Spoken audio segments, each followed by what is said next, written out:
Hello, America, and welcome back to another episode of the Hear Me Tell It, the life and times of Jerry Daniels.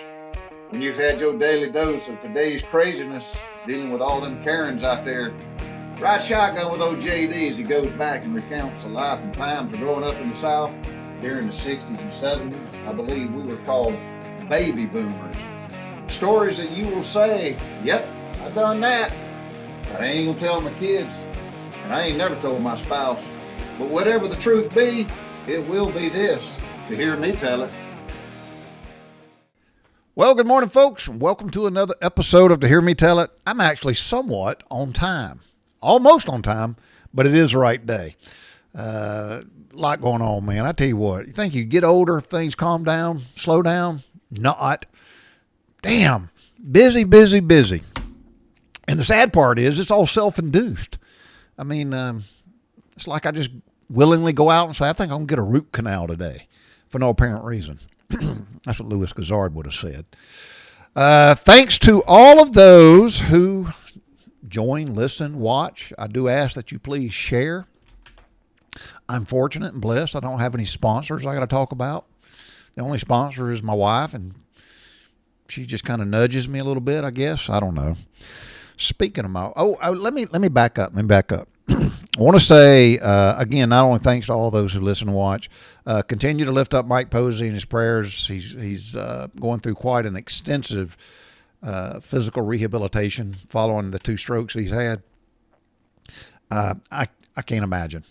Literally, I cannot imagine. I have no experience, but I have no ounce in me to say, oh, I know what that's like. I don't.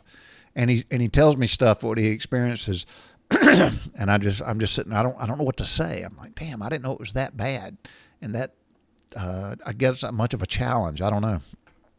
But and Mike, I talked to Mike last week, I think it was, but he made a comment. He goes, Jerry, and I'm not quoting him, but he said something to the effect of, he goes, people just don't think and know about these things until they actually experience, and that's pretty profound. You're right. I don't.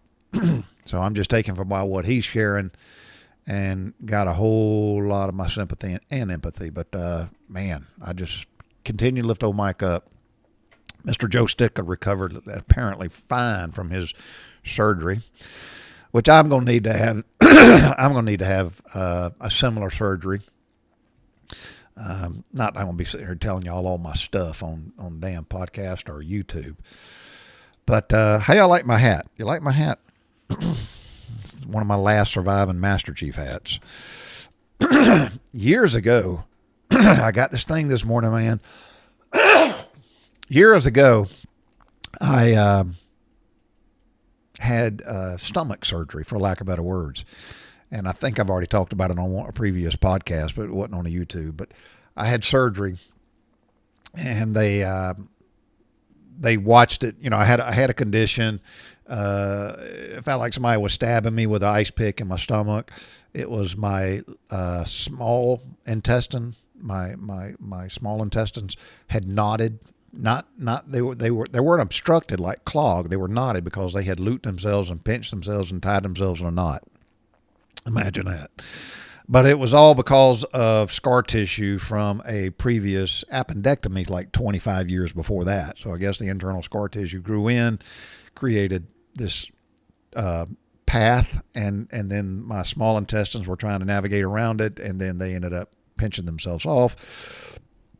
They spent like 3 days trying to do other things to fix it, and it didn't work, and then so they did surgery. And so anyway, the point being is, they don't use those traditional meshes that they used to use, I guess, when they do stomach surgery. I even asked the doc, I said, do you use that mesh? Because you see all these lawsuits. I don't want one of them damn things. But he said, no, he did this, he did that. I said, okay, well, here it is all these years later. And he cut me straight down, right? And when he get to my belly button, he kind of went around the side of my belly button. Didn't go right through the middle, but he went around the side of my belly button and went on down. It was a huge incision. And needless to say, I've got this, I call him Lamar. I got a Lamar protruding out of my damn belly button. In other words, it's herniating out of my belly button. And it looks stupid. I mean, at my age, I really don't care what people think, but it does. It's a distractor. I see it. I know other people if I wear a shirt that's not all loose and hanging, they look and they go, you look like one of them Audis. You got something poking out of your belly button there, buddy. And I got one, so I'm gonna try to get it fixed. So, because it's not going to get better and it's getting bigger. So anyway, we'll fix that. All right, I have no idea how I got there. Damn. Joe Sticka had a surgery and he told me about how I got it fixed, and they used some mesh, and I thought, I gotta find out if that's maybe something. I got a different mesh out that I can find that maybe I can use. So who knows? But thanks to Joe and Mike and Christy and Bob and Mike Snyder and Al Reeder and a host of others who do listen. I appreciate y'all. Thank you very much. As your I guess your willingness to even listen to any of this stuff is humbling, quite frankly. And I'm sorry about the throat thing. I hadn't had it in a long time. Maybe it's the weather, or maybe it's the fact that I've already been out in the damn chicken coop working. All right. If this persists, I'm just going to stop the damn thing. So I'm kind of under the gun. I got what they call a hard stop. You ever participated in a Zoom team call or something, and then one of the people says, "Oh, I got a hard stop." That means I got to go. So I do have a hard stop. It's something I got to do. I got to get on the phone with a contractor because we're having all this work done at the house. And Laura and I remodeled, I guess, part of the bathroom. And when I say part of the bathroom, we did the part where she and I did all the cabinets and everything. And it was quite an undertaking because you got to take all the doors off, the drawers off, and all that kind of stuff. And then you got to take it all outside. Then you got to build like a tent thing, and then you got to have hangers, and you got to do all this prep work. You got to do all the sanding, cleaning, priming. You got to hang all this stuff, and you got to get a spray gun. You got to spray it, and then you got to bring it back in. You got to reassemble it. So we did the bathroom. And we did a pretty good job. But it was, at our age, man, it was a pain in the ass. That's what it was. So, and then we had a contractor do the floor and rip out all the 1988 shower and all that stuff and put in a new shower that's built for us. And it's just a step-in shower, not stepping in a tub thing. And we're somewhat happy with it. I mean, I'm a perfectionist, so it's hard to make me happy with stuff like that. But and then the toilet leaked, and then we had to call them back, and they had to come back and fix the toilet. So they did that. But so we got the bathroom anyway. So now we're at the kitchen, and now we got a crew that's going to come tomorrow. And Laura and I today have to literally imagine if you had to do this today. Laura and I have to empty out 100% of everything in our kitchen, every pot, pan, everything, all them cabinets. All that stuff. Laurie made a comment this morning. She said, we pull all that stuff of the cabinets. I'm going to sort through it and declutter it because I bet there's a bunch of shit in our cabinets we never touch. And I'd say, you're right. But if you get rid of it, you ain't got it. And if you ain't got it, you can't use it when you need it. So, and I'm bad about that stuff. Make a comment in there if you hoard. Not hoard. I don't hoard shit. But if you keep stuff, because you might need it. Especially in the kitchen or in the garage or anywhere else, doesn't matter. So that crew's supposed to start tomorrow. So I'm under a crunch because I got to get on a call here pretty soon and chat with the contractors, and we're just going to talk about their plan and what time they're going to arrive tomorrow, and the fact that it's predicted to have like 85% chance of rain. Now, are we going to postpone it? How you going to do all this stuff? And is a storm outside? I don't know, because we can't stay in the kitchen to do everything. You got to be moving stuff outside. I don't know if they're going to erect a tent. I don't know what they're going to do.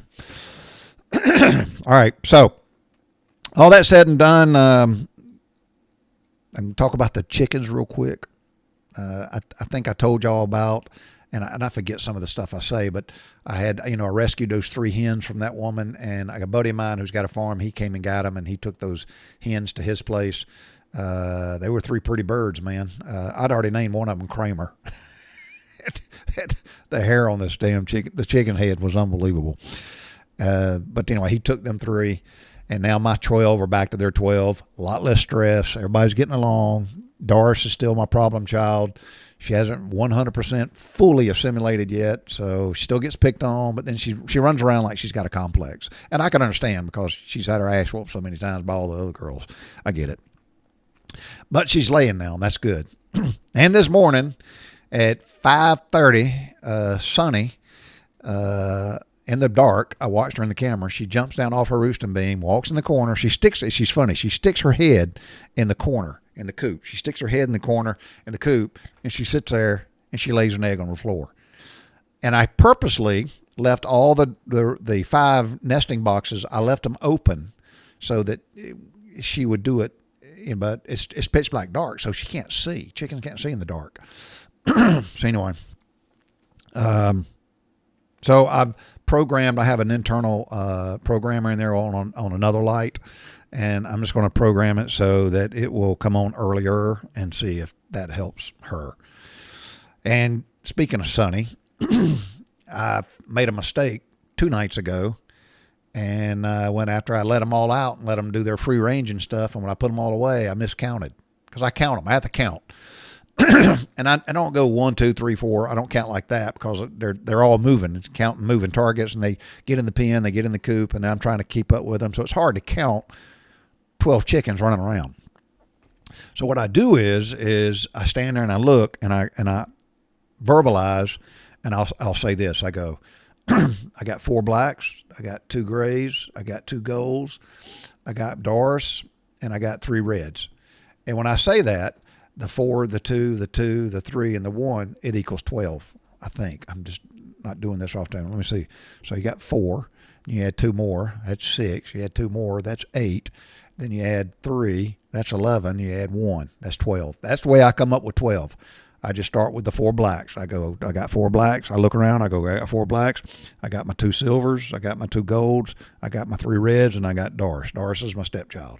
And then, anyway, so somehow or another, I messed that up.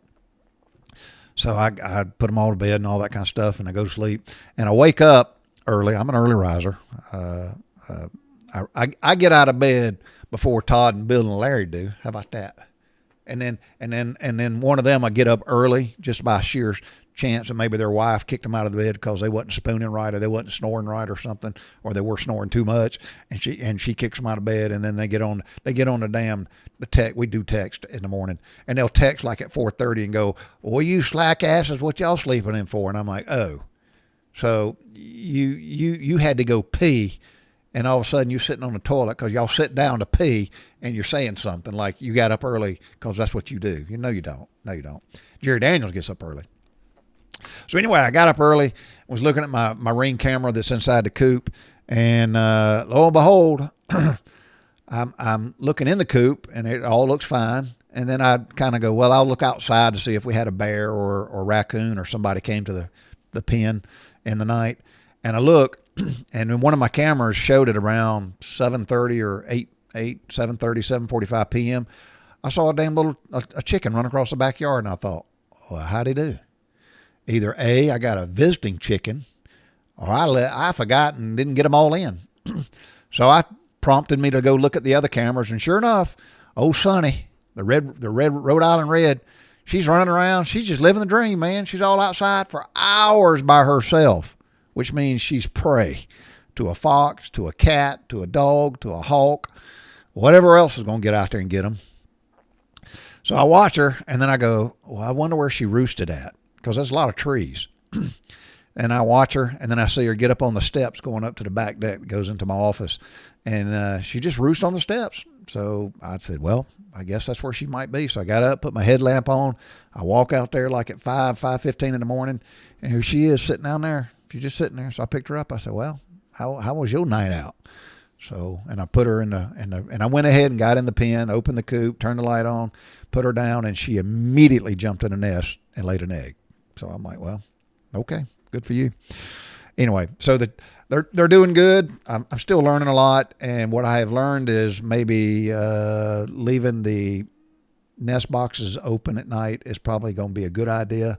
I'll see as the weather changes, but I'm not going to leave the nest exposed, so the fact that the hens can just get in there and sit around and crap in them, because my nest boxes are clean. I don't have to do a lot of cleaning because The girls get in there, they lay an egg, and they get out.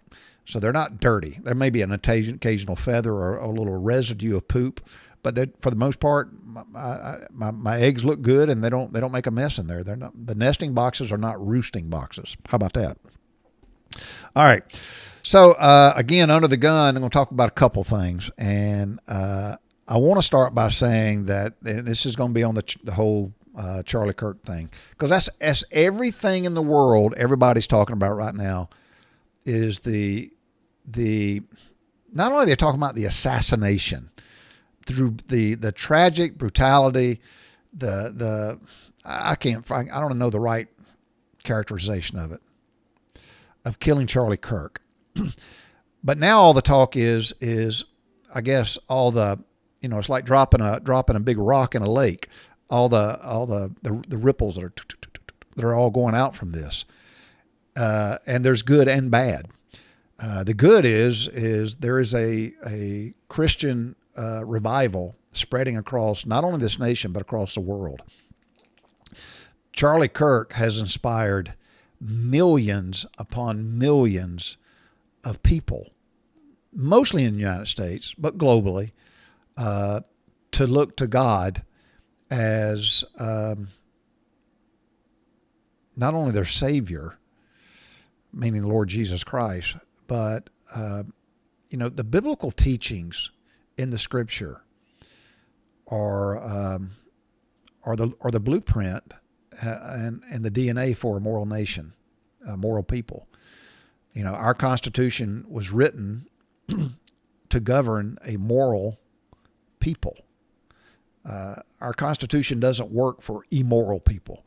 And that's the reason there's so much of a clash in America, is because the Constitution, which was drafted, and this is not something somebody wrote down in one day. If you just do all your research and look at all the letters of the founding fathers going back and forth, they're all at the Library of Congress. And if you look at all the meetings they had, and if you look at the Continental Congress, and then you look at the Federalist Papers, and these were very, very, very wise men. They weren't perfect. That's where a lot of people go, oh, y'all all founding fathers. They weren't perfect. They were mortal men, but they were very wise. And they were praying constantly for God's intervention and divine intervention, but that God be providence in everything that they did. And they drafted the U.S. Constitution and then the Bill of Rights and the amendments and all that. And it took a long time to get all that stuff going. And it took people think, well, they drafted the Constitution. Did they ratify it right away? No, it took months and months and months to ratify the damn thing. It's not like they had cars or planes or automobiles. I mean, to get somebody to go, hey, you need to come over here, that was a planned trip, and the weather, and it's like you could spend weeks on in a horseback and carriage trying to get somewhere to do something. So, but again, it was written by godly Christian men, not perfect men, but it was meant, the Constitution was meant as the governing document to govern moral people. The Constitution wasn't written to restrict people. It was written as a document to restrict the government as what it can and cannot do to govern a moral people. And that's where all this clash is, because the immoral people is evil, and Satan uses them as pawns, and there's the clash. So Charlie Kirk has basically shown new light on what this nation was founded upon, and all the perversion, the evil that is in this nation, and it's been in our government for years. And even from the very onset, again, these were not perfect men. They had problems coming out of the starting gate. And there will always be a battle between good and evil. Always. Always. Just read your history, read the Bible. Always. So, but there is so much stuff, it's just in the news today about all this. You know what? I'm amazed. I am truly amazed at the fact that I'll use Omar, whatever her name is, as an example. And I'm not quoting her, but she said something to the effect. And this just shows the vile evilness that's in this woman's heart. She actually said that, and I'm not quoting her, but she said something to the effect of Charlie Kirk was a Frankenstein and his monster shot him in the neck. And I thought, how incredibly evil that is. I just, yeah. So, what an ungrateful, I could say a lot of things, man. It would get me banned and turned off right now, but I'm not going to say it. I'm not going to say it. And I struggle. You know, the Christian side of me says, well, I should pray for her. Yeah, I should. You know, could you imagine, and I say this a lot, could you imagine what would happen today if there was a strong conservative politician, and let's just say maybe it was Ted Cruz, maybe it was the woman from Tennessee, Marcia, whatever her name is, Blackburn or something like that. What if it was Marjorie Taylor Greene? What if it was, and there's a host of other conservative, folks. But what if it was one of the conservative politicians who were to say that about her right now? What if one of the politicians, conservatives or Republican, whatever, or what if it was Jesse Waters, or what if it was Greg Gutfeld, or what if it was Crowder or Knowles, or what if it was what's the other guy? Where's he? I'm drawing a blank. What if one of those guys actually looked at a camera and said about her and said, Omar is a living Frankenstein and her monsters are going to cut her head off? Could you imagine? First of all, that would be vile, and I don't condone it. And nobody should talk like that when you have a public platform. Ben Shapiro, that's his name I was looking for. So, but could you imagine if one of those said that today? What would happen on TV? What would happen on TV? You know, all this shit that's on TV right now about Jimmy Kimmel. You know what? I have never watched Jimmy Kimmel. I've only seen snippets because he makes the news. I don't care about Jimmy Kimmel, and I don't think many people really give a damn about what he says. He's like the president says, he's a loser. He's not funny. All Jimmy Kimmel is a prop up from some kind of dark money organization that funds all him and his what few sponsors he's got. But all you got to do is look at his ratings. People ain't watching Jimmy Kimmel. But what Jimmy Kimmel is a prop. He's a propaganda puppet. And all you got to do is just read the stats, because the stats are out there. How long he's been on the air, how many people he interviews, what kind of people he brings on the show. You know, he's a propaganda mouthpiece. That's all he is. So Jimmy Kimmel's nothing to me. I don't care if they cancel him or not. I don't care. Why? He's a loser, big time. Yep. And then before I get off the air, I'm going to talk about Harold Ford Jr. Harold Ford Jr. And I do watch The Five. Do I find it somewhat entertaining? Yeah, but I find it very educational. I find it very informative. I find it very non-biased, meaning that they present the facts and they show both sides. And sometimes they have that girl on there named Jessica, who I despise. I shouldn't say despise. I just feel sorry for her. That girl. She thinks she's all that in a bag of chips. She's probably born on third base and thinks she hit a triple.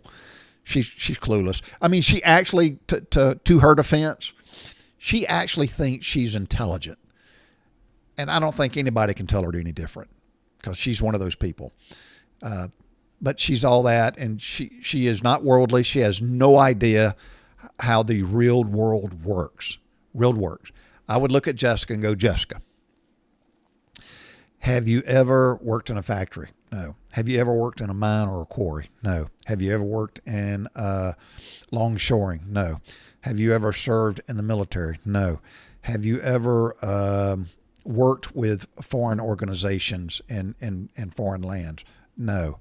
Have you ever worked in an automobile shop? No. Have you ever worked in retail and sold parts to Publix? I'm going to say no.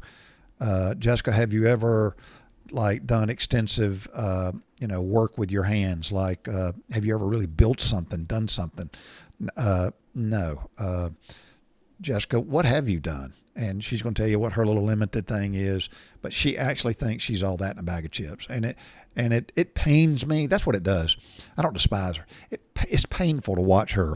It's painful. It's painful to watch Jessica Karloff or Torloff, whatever her damn name is. But it's painful to watch her because I want to go, won't somebody help her? But they have her on there, and they've probably got some contract with her. I don't know. But then they have Harold Ford Jr. Read Harold Ford Jr. You want to read something? Read who Harold Ford Jr. Read all about him and his daddy in Memphis, Tennessee. They ain't all that squeaky clean in a bag of chips either. Everybody's got kinks in their armor, and everybody's got skeletons in their closet, and Harold's got plenty. But Harold's on the show, and it ticked me off the other day because Harold he's a liberal, he's a Democrat, and he's black, and Harold can't shed none of that stuff. He can't. He cannot look beyond the color of skin. He says he does because he's got a white wife. Okay, yeah, I've heard that before. That means nothing. He can't. He cannot get rid of his baggage. He can't do it. So the other night, Greg was talking, and he said something they were talking about how I think the president has made the Antifa organization a domestic terrorist organization, which I completely agree they are. They're well funded. They're well organized. The biggest thing is funded. And that ain't a bunch of basement dwelling, computer playing game people anymore that thought, oh, we're going to go out and be anarchists and all this kind of stuff. No, they're being used. They've been bought and paid for pawns, kind of like Black Lives Matter is also the same thing. They got bought and paid for by big money, dark money, and they're used as pawns.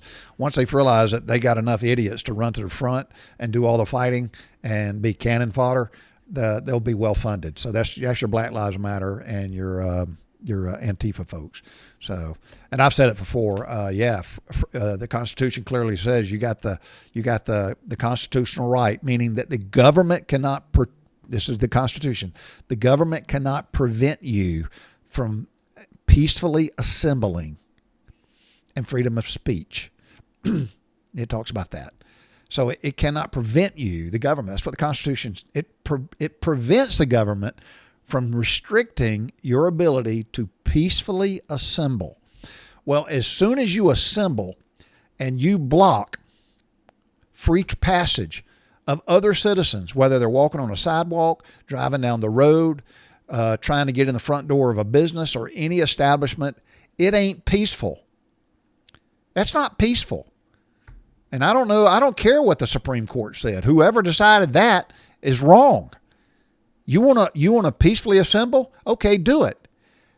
But no citizen, I don't care who you are, no citizen should be obstructed and prevented from doing free passage in public walkways, travelways. It doesn't matter.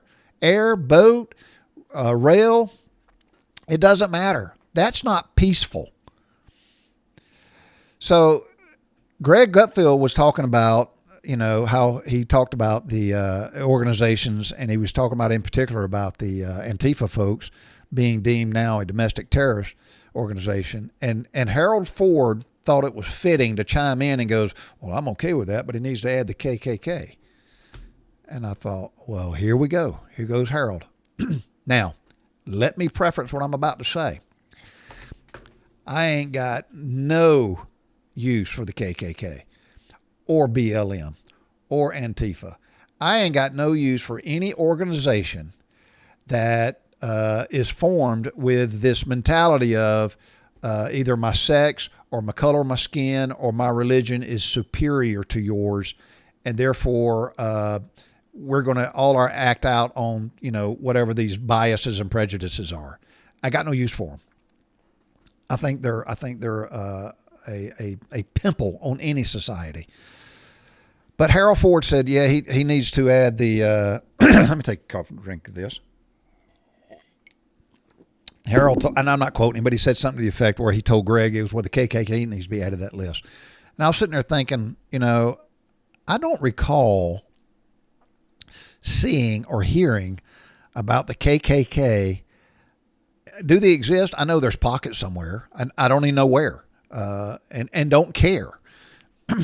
But I don't recall, and y'all correct me, chime in. Maybe I missed something, but has there been in the last 10, 15, 20 years, has there been a massive riot somewhere that I don't know, where the KKK all of a sudden assembled and with no counter protesting, like locking horns with them, that created something? Did the KKK just go, oh, we're going to march down blank street, and while we're doing it, we're going to start lighting fires, looting and burning buildings, throwing center blocks at cops and police officers, and we're going to, I don't recall, maybe I missed that. And Harold, if Harold Ford Jr., I would ask you to get on Fox News and share more about why you thought that the KKK needed to be added. I'm not advocating them. I ain't supporting them. I don't even like them. But you couldn't hide your racist bias because you had to chime in with that because what? Because something your daddy told you? That's in the past, man. It's like way back there. So I did a little research and I thought, and I Googled it. When was the last time the KKK marched? And I am not advocating or supporting the KKK. I'm about facts. And I'll call spin and bullshit on something, and that's what Harold did. So I looked and I saw where evidently somewhere in Virginia there was a KKK march, and it was just a small number of people, and then it became violent when counter-protest attacked them. And I'll go back. I don't believe peacefully assembling is blocking roadways and travelways. I don't believe that. I know in some cities and states you have to get a permit if you're going to do all that, but I don't agree with it. All right, and that was in 2017, and then I guess in 2016, 9 years ago, in Anaheim, California, there was a KKK. I was surprised. I'm like, really? The KKK had something in California? But the KKK in California in 2016, again, a very small group of them, and they're dwindling. This is a dying cancer. It's finally being eradicated. Thank goodness. And I hope the same thing happens to the BLM and the Antifa. They just go away because they're pimples on a society. They have no useful value. So, but in 2016, apparently the KKK assembled and was doing some kind of marching, and there was folks stabbed and arrested and all this kind of shit. But again, I read the article. It was because counter-protesters attacked them. So imagine, if you will, a bunch of dudes walking down the street. Maybe they're wearing the white stuff and got the rebel flag and all that kind of stuff. Maybe they're walking down there and all of a sudden they're attacked. Well, of course, they're going to defend themselves. All right. But imagine, if you would, that there was just a quote unquote peaceful protest of Antifa, and they're not throwing anything. They're not, when you show up wearing helmets and shields and gas masks, I would ask myself, well, why did you bring all that just to do a peaceful march down the street? Why did you do that? And the Antifa folks, when they rally up, again, they're well equipped, they're well armed. So when they're getting ready to start their thing, they're armed for a battle. I'm like, who are they looking to battle with? And if you just go watch you can do this right here in the last 5 years or the last 6 or 7 years. Look at the BLM and the Antifa so-called peaceful rallies and marching. They come armed, and all the shit starts because they start it. And as soon as they start vandalizing and then the police show up, they fight the police. That's who they fight. And if you look at the BLM and the Antifa riots and stuff, and you just do your digging. You're not going to see a lot of massive counter protesters showing up to basically go fisticuffs and start fighting. You don't see it. So here's what I'd say to you, Harold Ford Jr. You might want to look in the mirror there, brother, and check your biases, because that was pretty crappy, low, juvenile, and the fact that you're on a panel with a bunch of conservatives and they brought up something, and your response was, well, they better add the KKK. Maybe the KKK should have been added years ago, but now it's a dying, dwindling little thing, man. It ain't. I can't believe it. Anyway, and don't misunderstand me. I got no use for any of them. Any of them. So, all right, that's all I got. And I'm just glad Mom and Daddy ain't here alive to see this crap, man. And I pray for my son. I pray for my daughter, their families, our grandchild. Folks, I'm optimistic. What Charlie Kirk started now is going to spread to every college campus, and all these different high schools. And we have an entire generation, like Charlie said it, we have an entire generation of youth today who are far worse off financially and opportunity-wise than their parents were. And it's because of everything that the Democrats have done to this nation. It is. I'll say it. It is. And the youth across this country have woke up and realized that, you know what? The government's not the solution to all this. So, and that's a good sign. That's a good sign. So less government. So, all right, that's all I got, folks. Sorry to get all political. Harold Ford pissed me off, and with that juvenile statement he made. So he needs to go find something. I'm gonna move this over here and close, because I was looking at some of the. This is from the 2016 California Ku Klux Klan rally ends with stabbings and arrests, and it talks about how everything started because a group of counter protesters attacked them. That's how it started. But I found it interesting. There's a lady holding a sign up. Now, there's one dude. He's a white dude. He's holding a sign up that says, "Fight back against KKK." Hey, good deal. Spot on, brother. There's a black dude wearing a black dude got a sign, "Smash racism with multiracial unity." PLP. I'm not sure what that means, but that's a cool sign. I agree with that. I think all races should be able to get along. I believe that. Right? But here's a woman. She's got a sign with a bunch of people's names with a red circle with a line.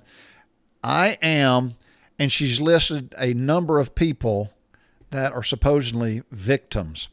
So, yep, you got it. So let me see. Yep, she's got Trayvon Martin. Y'all remember that crap with Trayvon Martin? How they tried to say it was racist? Yeah, that didn't work. That was in Sanford, Florida. Got Michael Brown, hands up, don't shoot. Got Eric Garner, I can't breathe. She's listing a bunch of people who have records of criminal history. And let me see. And there's a whole bunch of other names. I never even heard of these people. But I went and started looking at them, and I looked. She's holding a sign up with no racism, and I agree. I don't think there should be a racism. But, perceptions are real. In her eyes, she believes that all these people that were either hurt or killed or arrested was because of the color of their skin. And I'm like, well, that wasn't the case. Going back to that guy, Eric Gardner, I can't breathe. Well, first of all, you were caught breaking the law. You're a criminal. And when the law enforcement approached you, you fought them and you resisted. And it went downhill from there.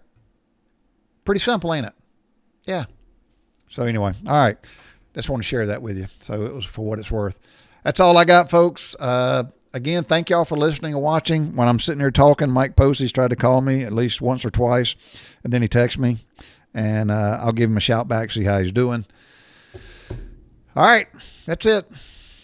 Y'all be, I was going to say something else, but I don't have time. All right. Y'all take care. God bless y'all. Thank you for listening, and y'all have a blessed, fine day. Mike Coker, you better get up and go to work, brother. And how many cigars you going to smoke today? Bicycle.